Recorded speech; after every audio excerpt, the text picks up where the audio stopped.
What month is it? What month is it? Ladies and gentlemen, I need to hear it. What month is it? That's right, baby. It's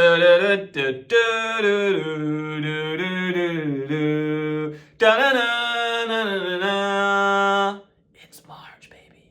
It's March. It's March, and Michigan just played UCSD. Find out what happens next on Rudy SKC.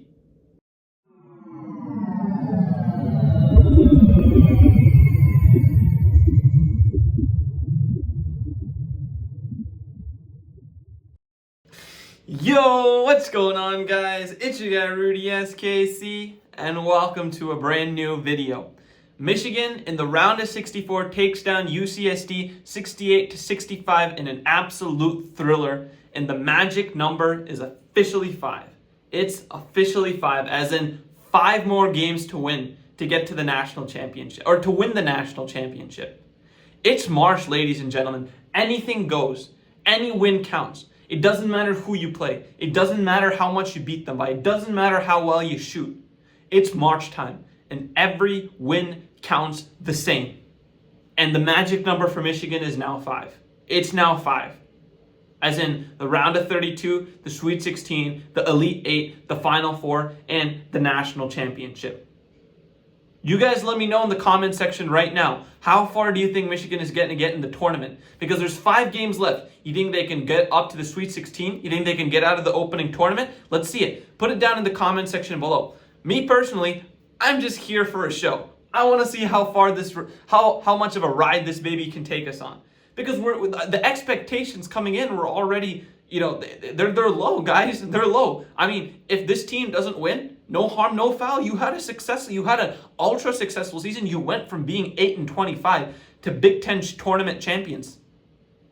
Okay, so this is where we're at. The magic number is 5. Comment down a number below.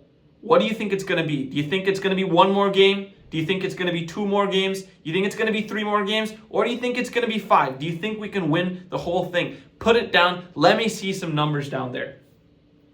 Going into this actual game, because it was a banger, it was a typical on-brand 2024-2025 Michigan basketball game. And what do I mean by that? You go up, you start the game 10-2.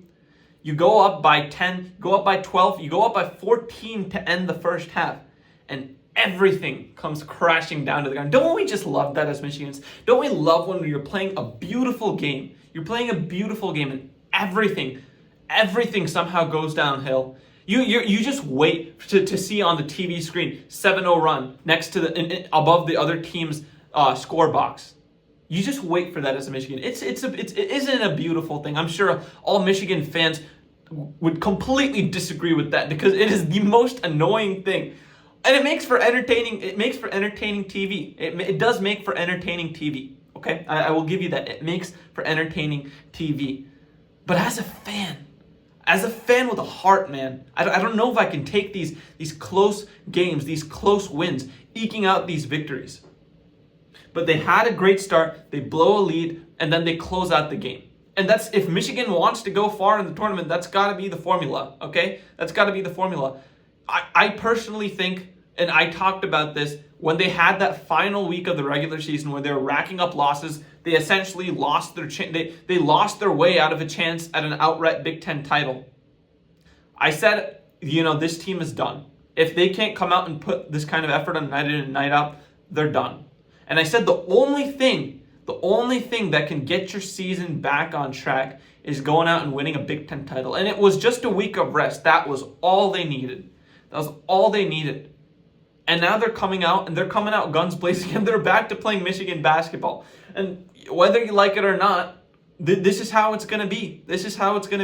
They're going to play these close type of games. They're going to play these close, games that come down to the wire, and you're going to have to live with the result. And as a fan of basketball, as a fan of March Madness, I love it. As a fan of Michigan, I'm scared to death. But like I said, man, we'll see where this ride takes us. This is part of the journey. It's part of the experience of March Madness. This is why March Madness is the greatest postseason that any sport has. It's better than the NFL playoff. It's better than the NBA playoffs. Now, the college basketball regular season, you can argue about that all you want. March Madness is the single greatest pinnacle of a postseason for any sport, and no one can match it. No one can touch it. The college football playoffs, they're trying. They're not even close. March Madness is in its own dimension. It's in its own level. So, that's just what it is. And with Michigan, they got a chance now. We'll see where this goes. I have no idea. I have no idea what happens next. So, we'll see. In terms of highlights of the game, the defense throughout the game I thought was unbelievable, except for a couple stretches where you could see that they UCSD was just hitting shots. Okay, let's call a spade a spade. They were just hitting shots. They were hitting some tough threes. And it was funny, really funny. I was watching the game with some of my boys, and UCSD, the guy who had 25, Tyler McGee, someone said he looked like Jesse Pinkman. So every time he shot, he was like, bro, don't let Jesse Pinkman make another shot, which I thought was absolutely hilarious. But he was absolutely torching us. He was 9 for 27 from the field and 3 of 15 from 3. But he had 25 points, and he was keeping UCSD in the game. All right, he was keeping UCSD in the game. So, major shout out to him, because he was doing his thing. Yeah, he was super inefficient, but if you're in the game and you have a chance to win the game, and you are the reason that your team is this far, at least you're doing something right. So major shout out to Tyler McGee. Getting back on track though, defense, you forced them to shoot 23% from 3. What do we talk about almost, it seems like every video? Win the 3-point battle, win the rebounding battle, and win the turnover battle. And you're not going to win the turnover battle against a team basically is close to leading the nation in turnover margin. When you're Michigan, that too. But you forced them to shoot 23% from 3, where you shot 33. You out-rebounded them. Okay, you out-rebounded them not only on the defensive glass, but also on the offensive glass. And we'll get to that later, because those were crucial. And even with turnovers, okay, you forced turnovers too. Your turnovers led to fast break opportunities. The turnovers you made, most of them were dead ball turnovers. And some of them, even when they were live ball turnovers, they did not lead, well, except for like 2 where they got easy bunnies on the other side, especially in the first half, which was like absolutely pissing them. There's like a 3-4 minute stretch where Michigan had like, 4 turnovers. I don't know if they were straight, but 4 turnovers, and they all led to fast break opportunities. Outside of those in the first half, everything else, you made them work for it, and even you didn't let them get in transition. They were working in the semi-transition, or they had to go back into the half court. And that was a lot of your turnovers forced, and that was absolutely huge. Then we talk about what is Michigan's biggest advantage going into the game. We knew it. It's their size, right? UCSD's tallest player is 6'8", which is why you can understand if I was absolutely screaming at the TV screen for Dusty May to run some actions to get Vlad Golden in the low post. Inexplicably, okay? Let's think about this. Vlad Golden in a game like this where the other team's tallest player is 6'8", only took 9 shots. He only took 9 shots in this game. And that's absolutely unbelievable to me. I don't know how even let that happen, right? I guess UCSD, they were playing great prevent defense, right? They had someone over the top and they had someone under, kind of the defense that the Pistons would play on Shaquille O'Neal, back in 2004, right? You have Ben Wallace down below, you have Rashid over top, denying, and you let Kobe get frustrated, okay? Or wait, that's actually the opposite of what happened. Sorry, what I was thinking about was how Draymond said that he would guard the 04 Lakers if he was in there. Okay, my bad. That was a complete a brain fart there. Okay, if you will. Draymond said that he would play over the top of Shaq. They would have a center down below, and they would force the Lakers, to essentially make Kobe beat you out on the perimeter. They would not let the ball get to Shaq. That's what he said, and that's kind of what UCSD was trying to do. But there were way too many opportunities where Vlad was one-on-one in the paint. And the fact that we didn't, there were a couple of times Trey bounced past to him and the ball got ripped. Throw it up high, man. The guy is like 7'2", 7'1", whatever. It doesn't matter. Throw the ball up. Let him get. Michigan's most efficient offense this entire year has been getting the ball to Vlad in the low post or even in the high post at times, letting him work his way down. That's been so efficient for Michigan this year. In the game where you have the biggest advantage, you go away from that. So you can imagine why I was going crazy. But when it mattered, when it mattered, your size showed up and it showed out. What am I talking about? End of the first half, what happens? You need a bucket because, UCSD, they're having a little bit of momentum on the offensive side. You guys are trading baskets. You need to put the exclamation point on a solid first half. You miss a shot, Vlad gets a rebound and one put back in. He puts it back in. Then what happens at the end of the game? You have, in the last 3 minutes of the game, 3 different offensive rebounds. The last one by Vlad is what puts you up 2. And you could basically say it's a game-winning rebound in a way. Because think about it, right? If he doesn't get that rebound, if UCSD gets a ball, Michigan is only up 1. Now, if you foul UCSD, they get free throws, you can lose. UCSD doesn't have to go for a 3 in that situation.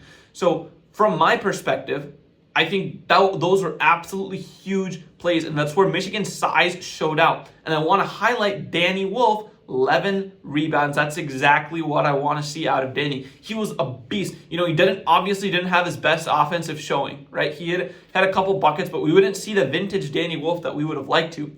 But he was a beast on the defensive glass, in my opinion. Even on the offensive glass, 5 offensive rebounds. I mean, he was just hunting the ball.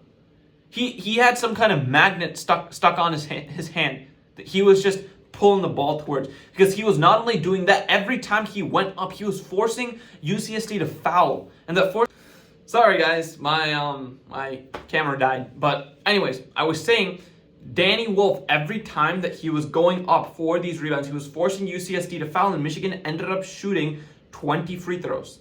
They ended up shooting 20 free throws, and a lot of that was because of the effort you were giving on the glass. And this is exactly what I wanted to see. It's what I've been clamoring for, in the last few videos I made, because they were during that stretch of basketball when Michigan was not playing well. They were not playing their best brand of basketball. And I'll be honest, if you look at it holistically now, all the other teams in the Big Ten will clown on us. It was because of fatigue. Right? You can say that is the one outlier in this entire season of what Michigan has been doing.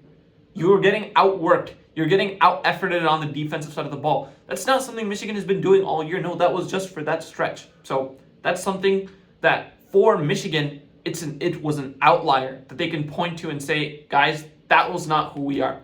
That was not Michigan basketball. That was not Dusty May basketball for Michigan. Going on, more than that, so yeah, we talked about it. The size, it mattered the most when it needed to. At the end of the game, you're able to pull down these offensive rebounds. Use your 2 7-footers and another guy who's 6'10" to your advantage. I want to get to maybe the X factor of the game, and that was Roddy Gale, who had 11 points on 4 of 8 shooting. In the first half, Michigan jumped out to an early lead, and then UCSD started slowly, climbing their way back in. And you know who shut the front door toward the end of the first half and said, you know what, guys, I got you.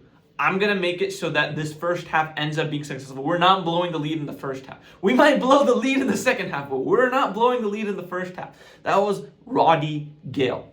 Okay? Driving to the rim, he really showed his worth today. And he has been a guy who's been so inconsistent the entire year. And in games like these, what do we talk about with March? It doesn't matter how you win. It doesn't matter where you win. It also doesn't matter who scores, who is an X factor for you to win. It doesn't matter at the end of the day. And Roddy Gale was today's X factor. There were a few times he got the ball and he just drove straight up using that size. He has great footwork around the basket. He used all that to his advantage, going to the rim, getting great quality shots. And this is when the Michigan offense was stagnating. It's when you had LJ Kaysen on the court essentially running the point guard between LJ Kaysen and Reuben Jones. This was very, very important for Roddy Gale to be out there. So to me, I think Roddy Gale in this game, he was the X factor. He prevented UCSD from, mounting the comeback early before the half minute, because if it happens before the half minute, all the momentum you have, it all goes down the drain. It all goes down the drain, and now you have to hope it's basically 0-0 to start the second half. That's a scary feeling. It's a scary feeling for a fan. It's a scary feeling for the coaches, and it's damn sure a scary feeling for the players. And that's not what you wanted to happen. So Roddy Gale, in my opinion, X factor of the game. And I personally think he needs to be an X factor for Michigan if they want to make this a run. If they don't want this game, if they don't want their season to end on Saturday, they want to make it past the Sweet 16. If you're going to the Sweet 16, you're going to have to get past Auburn, okay? And I don't know how feasible that is, right? Like, even if Roddy Gale goes off. But if you want to have a chance, you need an X factor, and I believe that X factor is Roddy Gale. If you guys think that there's another player on the team who's an X factor, right now I want you guys to go down and put his name in the comment section below. Because Michigan needs someone to step up. It can't just be Trey, Danny, and Vlad, and that's it. And then you have Namari with the catch and shoot threes. That can't be Michigan. That doesn't work in March. Okay, every great team has an X factor. Every great tournament team has an X factor. Every great Michigan team has had an X factor. 2013, Spike Albrecht, he puts up 17 points in the first half, right? 2018, the year you go to the NCAA National Championship. Who's your X factor? It's Jordan Poole, giving you great minutes off the bench. It's a humongous, game-winning three against Houston. His shooting ability opens things up, right? That's your X factor. And another X factor for you had two. Duncan Robinson. When Duncan Robinson scored more than 6 points, you were undefeated that year. Undefeated. So, Michigan, you need an X factor. You guys, right now, comment down below who you think that X factor is going to be if Michigan needs to make a run. The final player I'm going to talk about today is Trey Donaldson, because I think it's clearly established he is this team's closer. He had an extremely clutch three to take the lead back, and it was not only important because it took the lead back, but it was important because it stopped UCSD's momentum. The whole game Michigan led. The whole game they led. And then finally, under 3 minutes left, right? Under 3 minutes left. Let me look up his name again. Sorry, one more time. Mr. Jesse Pinkman, Tyler McGee. He goes and he puts UCSD up 1 point. And who takes the shot? Who calls the play? Who makes the play? It's Trey Donaldson. He pulls up. Who has the balls to pull up for a three? I thought it was an ill-advised shot. I still think it's an ill-advised shot. But I think him having that kind of confidence shows me that he's ready to be this team's closer. The closer, if the game is in balance, I don't want the ball in Danny Wolf's hands. I want the ball in Trey Donaldson's hands to make a decision. To either drive to the rim, to facilitate. Michigan is at its best when Trey Donaldson is dropping dimes. And I mean dimes on dimes on dimes. Trey Donaldson needs to be Michigan's closer. He needs to be this team's version of a Derek Walton, this team's version of a Mo Wagner, even this team's version of what Hunter Dickinson attempted to be for Michigan a few years ago. He needs to be that type of person, or this team's version of Trey Burke. He needs to be that type of player for Michigan. And for right now, I trust him because March Madness, it's about momentum. He made clutch plays today. He made clutch plays against Wisconsin, game winner against Maryland. That momentum, it's surging his confidence, and it's going to go nowhere but up. And yeah, I know all this can fall flat, and Michigan can lose easily in a tournament game. I'm perfectly aware of that. But at least for right now, let's soak the win. And let's just be optimistic about what the future holds, at least for tonight. Then we'll go back into realism. At least for tonight, let's soak this win. Talking about the season for a whole, I think after the Big Ten title for me, this season became a 10 out of 10. I was a critic, okay? You guys can say you can say this about me, okay? I jumped off the Michigan, and it's well documented. You can check my tweets. I said I'm done with Michigan. I don't think they have a chance. I'm going to, pull back some of my emotional investment into this team because I don't think that you can do anything. But I also preface saying that if they win a Big Ten title, that's going to pull me back in. And they went out and they did that. And guess what? I'm not only back in, I'm back at 100%. I'm back at 100%. I'm ready to go. Now, am I a crazy lunatic who thinks that Michigan's going to win the national championship this year? I mean, if I'm a rational fan of March Madness, I say no. But as a fan of Michigan, I'm sure as hell rooting for that to happen. Wouldn't that be awesome? What kind of story would it be for me, right? But right now, we have to focus on the present. Okay, can't get our thoughts too much wrapped into what happens in the future. After a Big Ten title for me, this is a 10 out of 10 season, especially considering what happened last year. You not only bounced back from last year, but you took what you had and you hung a banner in Chrysler. And to me, that's a 10 out of 10. It doesn't matter how you ended the season, because the only critique I had was when you have a chance to go out and win a banner and you lose based off of effort, that's when I can't agree with that kind of team philosophy. But you went out and you still won the tournament. You showed heart, you showed fight, you showed dog. And you're able to hang a banner from Chrysler now too. So for me, it's a 10 out of 10 season. But if you get past this first week and if you win the game on Saturday, that to me makes the season legendary. It makes the season 2017, where Michigan's plane skids off the runway. No one thinks, there's a question whether Michigan can even make the tournament. And Michigan becomes the lowest ever Big Ten seed to win the Big Ten title. And they go on, they have a miraculous first couple games before eventually falling to Oregon off a last missed shot by Derek Walton Jr. Michigan has a chance to become legendary this year in terms of the Michigan lore. To become part of the hearts of millions of Michigan fans and alumni throughout the world. They have a chance to do that, and I think they do that if they get past the first weekend. But I want to know what you guys' thoughts are, okay? What is it going to take for Michigan's season to be a 10 out of 10 season for you, right? Comment down below. Are you already there? Or comment down below how many games in this tournament Michigan needs to win. Because at the end of the day, guys, magic number is 5. Not 1, not 2, not 3, not 4. It's 5. Win 5 games or go home. And that's the beauty of March Madness. I'll see you guys tomorrow for the Pistons recap. Peace.